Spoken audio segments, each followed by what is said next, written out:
Hello అండి, welcome to my channel creative corner.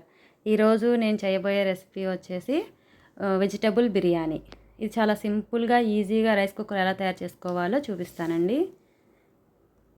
ముందుగా 3 గ్లాసులు బాస్మతి రైస్ని శుభ్రంగా కడిగి నానబెట్టుకోవాలి. ఇప్పుడు బిర్యానీలోకి కావాల్సిన వెజిటబుల్స్ అన్నీ మీరు కట్ చేసుకొని పక్కన పెట్టుకోవాలి.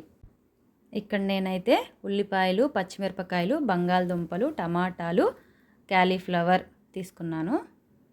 వాటన్నిటిని శుభ్రం చేసి ముక్కలు కోసి పక్కన పెట్టుకున్నానండి.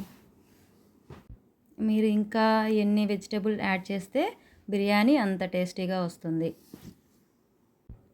ఇప్పుడు స్టవ్ ఆన్ చేసి పొయ్యి మీద కుక్కర్ పెట్టుకొని 3 టేబుల్ స్పూన్ ఆయిల్ వేసుకొని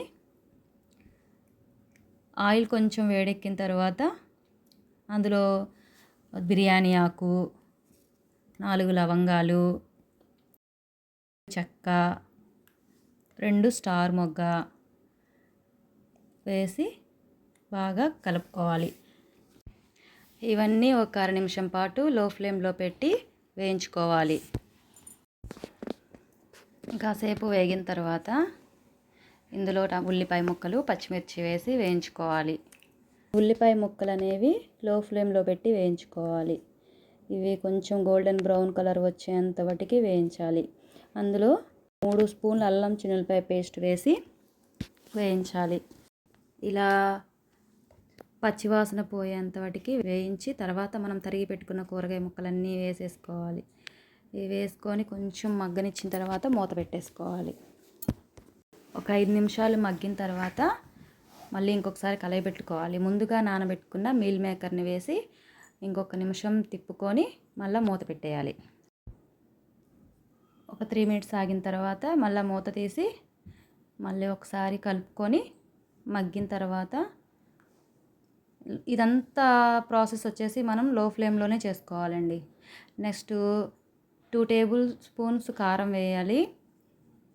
కారం వేసిన తర్వాత 1 టేబుల్ స్పూన్ గరం మసాలా, ఇవన్నీ వేసిన తర్వాత ముక్కలకి బాగా పట్టేలాగా కలుపుకోవాలి. ఇదంతా కలుపుకున్న తర్వాత మనం ముందుగా నానబెట్టుకున్న రైస్ ఉంది కదండి, ఆ రైస్ని కుక్కర్లోకి వేసుకొని బాగా కలుపుకోండి. మొత్తం కలిపిన తర్వాత రుచికి సరిపడా సాల్ట్ వేయాలి. సాల్ట్ వేసిన తర్వాత ఇంకొకసారి బాగా కలుపుకొని 1 కప్పు రైస్కి 1.5 కప్పు వాటర్ యాడ్ చేసుకోవాలి. ఈ వాటర్ అంతా వేసిన తర్వాత ఇంకొకసారి బాగా కలుపుకోవాలి. ఇదంతా కలుపుకున్న తర్వాత రైస్ కుక్కర్ మూత పెట్టేసుకోవాలి. ఇది మొత్తం మీడియం ఫ్లేమ్లో పెట్టి 3 విజిల్స్ వచ్చే వరకు ఉడికించుకోవాలి. ఇంతేనండి, ఎంతో రుచికరమైన వెజిటేబుల్ బిర్యానీ రెడీ అయిపోయింది.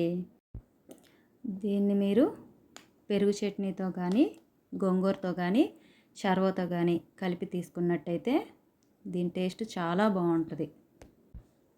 ఈ రెసిపీ కనుక మీకు నచ్చినట్టయితే లైక్ చేయండి, షేర్ చేయండి, సబ్స్క్రైబ్ చేయండి.